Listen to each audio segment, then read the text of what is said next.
So although we're here tonight to talk about Hinkley C and about why I think this campaign is so important and why it's going to need to get bigger, bolder, in terms of what it does to address the proposals that EDF has brought forward, behind your campaign about Hinkley C, there is, of course, a huge campaign about what nuclear power means if you're trying to make sense of sustainable development, trying to make sense of living differently in a different world.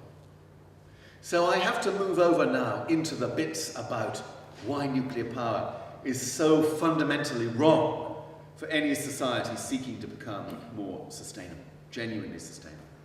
And just unpack those a little bit, and then obviously we can do the rest of this in discussion.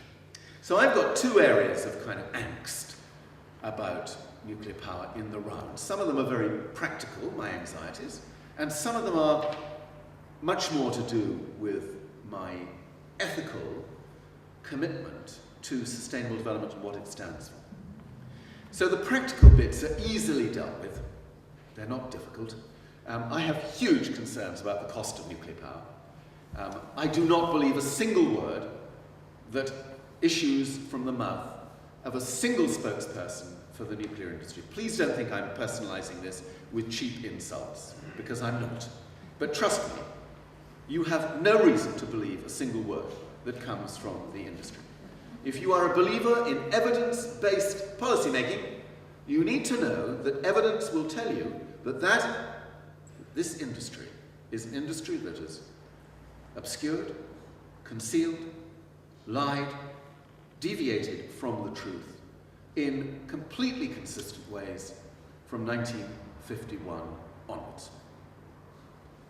Now, you may like to think today that they're going to be completely different and totally transparent and absolutely above board, and everything they've said about the cost of nuclear power can be believed completely as the word of EDF, as it were. Good luck to you. Good luck to you. But really, be very careful who you trust here.